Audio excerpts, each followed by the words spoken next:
Here we are, Thursday night, time for Michigan Outdoors, but this is not a run-of-the-mill Michigan Outdoors show. This is a Michigan Outdoors Special that's starting. This is our first half hour. It is live, and this is honestly the thrill. Mort Neff, I want to thank you for coming down. This is the most exciting show in 5 years that I've done. You sure I'm live? You absolutely, you bet. It's great to be here. Big celebration, golly. You bet it is. What a night this is going to be. Our wild game cooking contest, you're one of our honored judges. And Mort, would you please do the, you know what I mean, into the opening of the show? All right. Here he goes. Hi there, come on in. Thursday night, time for that close-up of Michigan Outdoors. I've always wanted to do the Mort and Fred show. You know that, I told you that. Okay, here we are. And here we are at long last 1986, Mort and Fred doing Michigan Outdoors Live. Mort, we have a special guest on tape. Of course, he's down in Texas right now. Not Howard. Howard Shelley. Oh, my old buddy bet. Howard. What a man. I'll tell you, when Howard came into my life, it was one of the great moments, really. And he was the most loyal, the most determined, the most patient man I ever saw. And he did this bit, The Deer Who Came to Dinner. Let's take a look at it. So I drove over, arriving well before daylight that morning, and there as Mr. Farmer went to the barn to milk, feed the cattle, wandering around the barnyard was this last spring's fawn. Now the deer was never tied up, never shut up, had free run of the countryside. It would follow the farmer around, and among all things that was strange, it made the perfect pet for their big boxer dog. Where you'd see one, invariably you would see the other. So I just made it my business that morning to try and have my camera at the right spot at the right time and see what would happen in the way of a story. Was this raised as a fawn? It just came in wandering from the woods one day, and from then on just stayed around the farm buildings, but in the afternoon it would go back to the woods. Next morning it would return to the farmstead. Amazing. Now Mr. Farmer goes to the granary. And when you see that young deer hop around right there, you know what's coming up. Mr. Farmer comes out with a half-dozen ears of choice kernel corn, and how the deer does love that. And that actually leads us into the title of our film, The Deer That Comes to Dinner. Because after he has his chores done, the farmer goes to the house. When the deer looks through the window like that, you better get the back door open because he's ready to come to breakfast. And he comes moseying right into the house. And of course, the lady that supplies the food, he must go greet her first because he knows that within a matter of minutes, there'll be a choice food item for him. Now, you know, when our children come in the house, they have dirty shoes and dirty boots, but you never need worry about that in regards to our friendly deer. His feet are spick and span clean. Now, it's just about right. The bowl of dog food has been mixed, and there we see our two friends, friendly, never arguing. I want mine first. No, you can't have it. I'm going to have it next. No friendly. It's just good, plain, well, two pets together, eating and eating as you see them. And then as the next course, how about a slice of juicy apple and how that deer does love it. You'll note a little mar on its right eye. In its younger days, it got caught in a barbed wire fence. Then it moves into the living room in front of the mirror because you see this young doe, there won't be too long till she's interested in a young buck, so she wants to see that she's looking just right. And then finally, back to the kitchen. Well, here you see the big boxer. He's tired out already. He lies down for a rest. Don't you hurt your buddy there with that sharp paw. Then the deer, too, will lie down momentarily, but only for 3, 4, 5 minutes. Never going to sleep, always alert. And after it was there for less than 5 minutes, as one might suspect, it arises. And then, when it goes over to the kitchen window and looks toward the outside, that is it. You better get the front door open. She's ready to go outside. And that's the story of how our deer came to dinner. Howard, that is nothing short of incredible. Incredible. I mean, Marty Stover is a film producer that has a Wild America series, and he uses animals that are trained.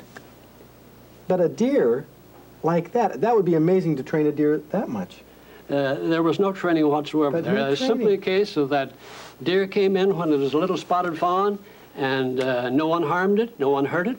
It was given food, and literally it made its home right there. There aren't too many deer that have a personality like that, though. No, There are very few wildlife species. In fact, oftentimes they get kind of mean and nasty when it comes to the fall. that's right. Well, That's right. Of course, you've seen ruffed grouse do this Oh, yes, definitely. occasionally. Any other animal oddities that in your years of photographing that seem to tame down like that every now and then? Well, you named the one. In fact, on the show one time, we had a gentleman from up from the Mount Pleasant area that had a grouse. Came in, and it'd hop up on his hand, finally up on his arm, onto his shoulder. And we called the old gentleman, had him on the show one night. Like myself, he was minus a lot of hair up there. Hey, and I know what you're the talking grouse about. stood right there and pecked him so hard on top of the head that there were 3 or 4 blood spots there. You mean he brought that grouse into the Right studio? in the studio, right down to the studio. And who knows why? Just so happens an One of- unusual animal. One of the freak things of Mother Nature.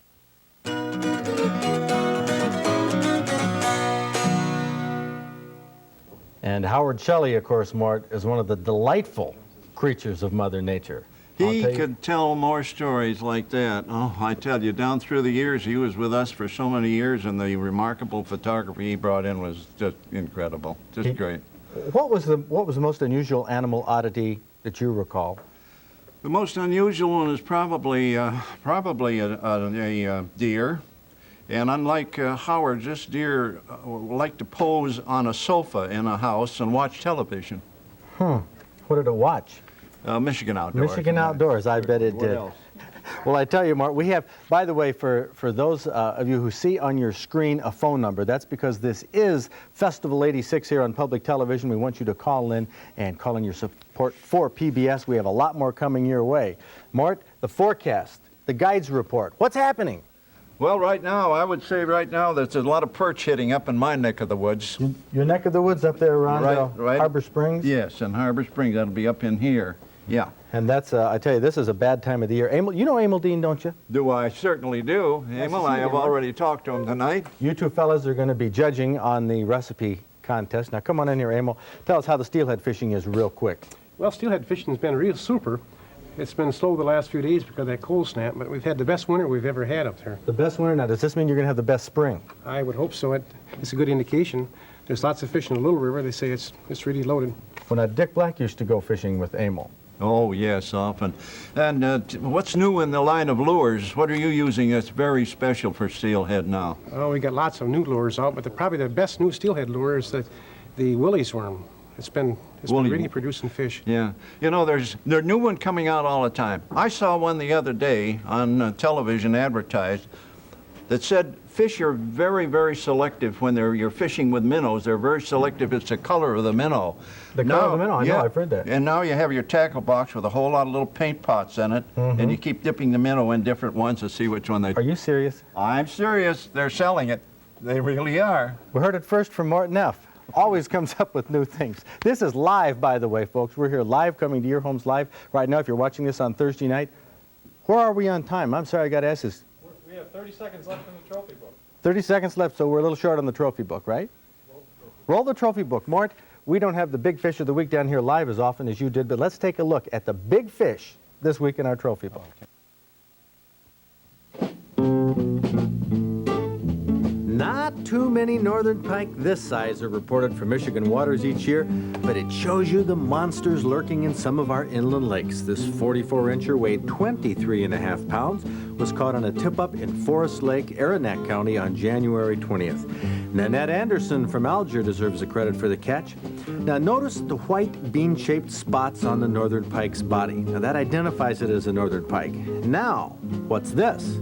The body is mainly white background with dark spots arranged in bars, sort of like a tiger, right? Well, it's a tiger muskie, a cross between a northern muskie and a northern pike. Grows fast, fights tough, and at 46 inches, this hefty tiger weighs 31 pounds. Speared on the 6th of February by Larry Hedberg of Manistee. That was in Indian Lake, Schoolcraft County. Since this is the night of our recipe contest, let's close the trophy book with a fish that needs little more than a hot skillet and butter. That's a walleye. Now, not an average walleye. This 10.5-pounder stretches 32 inches.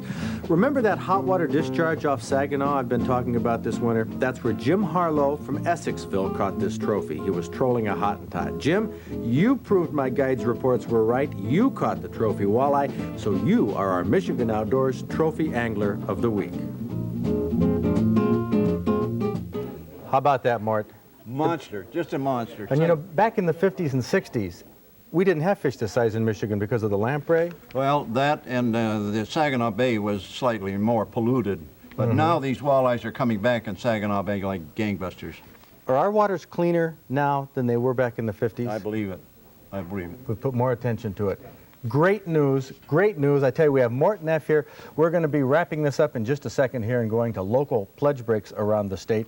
So now I get the sign. Isn't this something, Mort? This is live television. When was the last time you saw somebody say, stretch it? Oh, I can remember the days. Oh, listen, these cameras were all black and white in the days when I started. Don't you remember that? And they were all live. I remember the night that Goldie, our pet raccoon, climbed up in back of the flat and pushed it right over on my head. And I was selling a bottle of beer at the time. Is that right? Oh, that was a bad night. Yeah. A bad night. That was Altus beer back in the early 50s.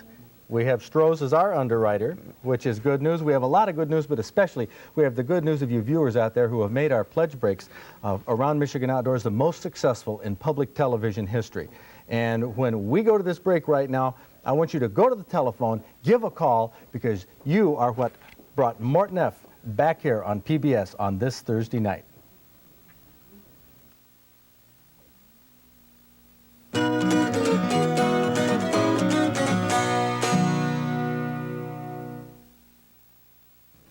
Now they're turning the cameras around. Who's handling the pledge breaking I don't know. audio? Was taped. Anytime. Want to Bob, this is live TV. It's something. Now, did you do live TV when you were with Mort? Of course I did. That's live television is when I started, and then I guess about a year after I was working with him, we went to tape.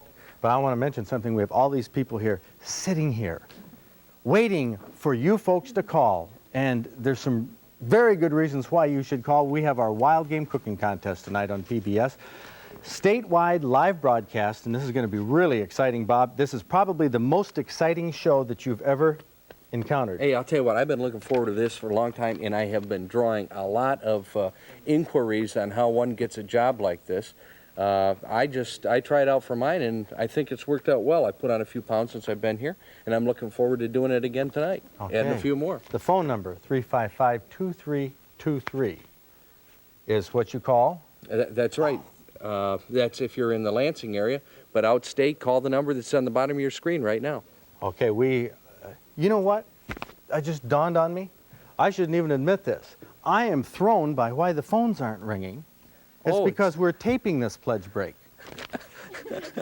And it's not on at a time when it's being seen with our phones ringing right here in this studio. Well, I can tell you what. I think we're probably going to have to do something else. I thought I was just the most colossal flop in television history. They're ringing all over the state. As a matter of fact, every phone's got a little bell next to it, just to make you feel at home. Okay, can everybody ring their bells? Just okay, come on, a little vigor here. Okay, now does that sound a lot better, more like Michigan Outdoors? Okay. This pledge break is not going around the state, though. Or it's being... Going to 56 It's going to right 56 now. right now? Sure, you betcha. 56, hold it, we got a whole new ballgame. Call the number at the bottom of your screen. We had some momentary confusion. I thought, Mort Neff, would you come in here a second? You have just seen one of the most colossal live television. I don't know, I used to think it was the greatest. What's happened? What's happened? What's happened? We are going now to Channel 35 and Channel 56 across southern Michigan. All right. This is a live break for pitching, not products, but pitching public television. Right. What do you think about PBS? Well, I think it's great, and I think that you've made a big dent in supporting it. As I hear, Michigan Outdoors really rings the bells. Well, you said to me back in the mid-'70s that there would never be a Michigan Outdoors Again statewide Thursday night. Oh, I didn't say that. I deny that. You do? No, I'm right here. I know you're right here now. But you thought that with the commercial television sort of phasing out a lot of programming, and the outdoors was gone. I've been wrong before. Here we are, PBS, Mort Neff. Call the phones at the number that's at the bottom of your screen and pledge your support. You will become a member of the Outdoor Club. You will receive the Outdoor Digest. You will receive your decal, a membership card. You will also receive premiums around the state. We have here the Green Wing Teal art print, a limited edition print. We only have about 200 of these, so this is for, I think, a $120 pledge. And there's various premium items that will be coming your way when you call the number at the bottom of the screen. I can't get over how the phones are ringing in Grand Rapids and Detroit, and I don't hear them. I haven't done a pledge break like this in 4 years, and this gives me the willies. It does. I hope they're ringing. I hope you sportsmen are calling, getting on the phone, because we have a great night ahead. For you that are watching this break, we have another hour and 15 minutes of Michigan Outdoors with Mort Neff. That's right. We'll be back with the cooking contest. I'm looking forward to that in the worst or best possible manner. Mort, you used to do the cooking contest back. That's right. Back years ago, and that was really one of the most popular highlights of the program. George Perot was one of our judges, remember? Yep. George, the great George Perot. And I can recall when George would say, well, now let's see, we've tasted about 7 dishes here. I'll have to have a sip of a martini, clear things up before we can try the next one. But isn't it nice it took PBS to bring this all back to the people of the state of Michigan? I hope those phones are ringing like mad out there, because PBS is a great cause, and I don't think there's a better way to spend your money than on a PBS pledge. So let's get going with it. And you know that more than half of it you're going to get back from taxes. Tax credit and tax rebate, so it isn't going to cost you even half of what you think it was. So I hope you folks have had those phones ringing around the state. I know the PBS management, not just in Michigan, but around the country, has been looking at Michigan Outdoors, what Mort Neff started back in 1951, and it's still going strong in 1986, thanks to PBS and thanks to you folks who have put the public in public television and made it all work. Back to Michigan Outdoors.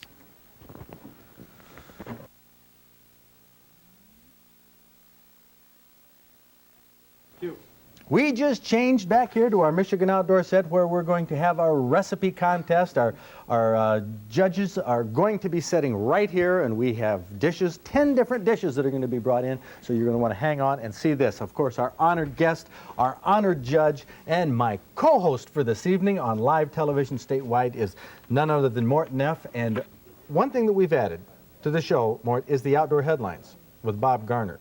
And Bob is going to get over here right now and bring us up to date on the news.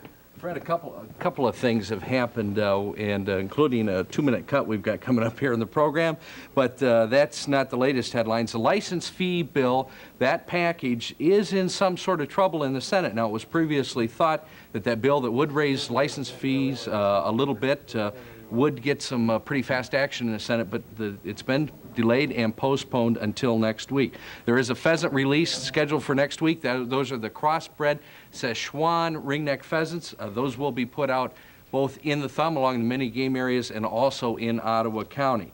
And this week, in fact, just this morning, Governor Blanchard held a bill signing ceremony, signing the deer hunt handgun bill for Southern Michigan into effect. And as a matter of fact, that's a picture of Jerry Bartnick, myself, and Bob Barsh meeting with him today for that signing. Great news. I mean, we have things happening in the state, Mort, that are really incredible, considering what we went through in the 60s and the 70s. And we have a governor who's really interested in us. Oh, he is. He really is, carrying on. Makes quite a difference. Fred, I want to find out what Mort thinks about these Chinese pheasants. I keep my fingers crossed, that's all. I know that there's an organization in this state now that's growing strength every day, trying to bring pheasants back into the Michigan community. And I wonder if it's possible. What do you think, Bob? Well, that's just what I asked you, Mort. I'm not talking about the Chinese pheasant bringing back the ringneck. I'm more optimistic than ever. We've got it on the run. I really think we're going to be, well, I'll put it nicely, waist deep in them in about 10 years. If we only knew what caused the demise of the pheasants in the first place, we'd be getting to first base. But we don't know. We'd all be rich if we knew that. Yeah. Let's take a look at our mailbag, Mort. Another thing, we answer some questions, of course, from viewers. Okay, we've got one question in this week's mailbag, Fred, from Bob Kuntz of Auburn Hills, Michigan. He writes, he says, while turkey hunting last year, we found a number of eggs which I believe are turkey eggs scattered around by a predator. Some were broken and some were whole, but were within a 50 to 75-yard area. Do you think they were moved while the hen was off her nest, or was it too cold for the hatching period? We could not find anything around that looked like a nesting site. What do you think, Mort? I haven't any idea. That is a mystery of nature. Who knows? Bob here's a picture that the fellow sent in of some of the eggs. He said that there was apparently a nest or something. We figured by the base of the tree. It might have been a raccoon. Skunks are also known, too, to break into those eggs. And while the hen was off her nest in the afternoon, taking a little afternoon stretch, that they could have easily rolled them out of the nest and eaten some of them, or tried to roll the rest of them away to store. You know the questions, Mort, that the viewers write to us? We get 500 to 700 letters a week. Did you ever get letters where they really try to snake you on some tough questions? They do. There's no answer to them. Okay. We do. We have a lot more questions. In fact, we'll be getting to these, and they're all in our Outdoor Digest, which you can receive. Call that number at the bottom of your screen. Now let's take a look at some tape that you haven't seen yet, Mort. All right. Right? We're going to the tape. Well, we have our quiz first. The quiz, Our and then to quiz. the tape. That's right. Okay. You have a few more seconds if you're going to go to the... And, Okay. and in the quiz, are we all set with the quiz? Okay. How many women purchase hunting licenses in the United States? Do you know the answer to that? How many women? A lot more than we think. Go ahead and Okay. give the answer. More than 1 million women across the U.S. purchase hunting licenses each year. And that proves it, Fred, that the outdoors is not just a man's world. Indeed it isn't. In fact, we had Kathy Beitler on this trip. Who is that man right there, Mort? In the yellow That's a jacket? familiar look. A familiar look. That was Mort Neff. Right now, we are fishing on Pete Rubianis' Dreamweaver boat. You remember how many fish we had hooked up there this summer at one time? I think we had 5 on it once. 5 on at once. Everybody had a rod in their hand. And that first one right there, I believe that was that Kerry Cameron's fish, Bob, or Tom Opry's? Tom Opry, the outdoor editor of the Free Press, had caught that fish. There's Kathy standing next to you. And we really had the rods rolling. What do you think about salmon fishing, Mort? Oh, I think it's been a godsend to the Great Lakes. It's one of the greatest things that ever hit for the sportsmen in Michigan. And I just hope it goes on and on. We're having a little controversy about weirs and whatnot up in my country, but that's bound to be part of the picture. But we had a great time that day. I'll never forget that. 5 salmon on at once and a few lines being crisscrossed and everybody scrambling back there. But we did land 4 of them, I think. Well, we didn't have fishing like this back in in 1969, I think. You sent Dick Black and I up to Charlevoix because they were catching some lake trout. And that was the whole story, that they caught some lake trout. Well, the first salmon came back in '67. That was the first return in '67 up in Platte Bay there. I well remember that. And that was the year of the great storm up there when all these people went up there and had such a tremendous amount of luck and beached some 150 boats. Remember that? Oh, yeah. That was a dandy. Well, we made it back safe and sound, caught lots of fish, and I had the pleasure of netting the fish for Mort Neff. Where are we on time? I've got to ask this question. 5 seconds left. 5 seconds left. We're closing out the first section of Michigan Outdoors, coming back with our wild game cooking contest, an hour like you've never seen, so stay tuned.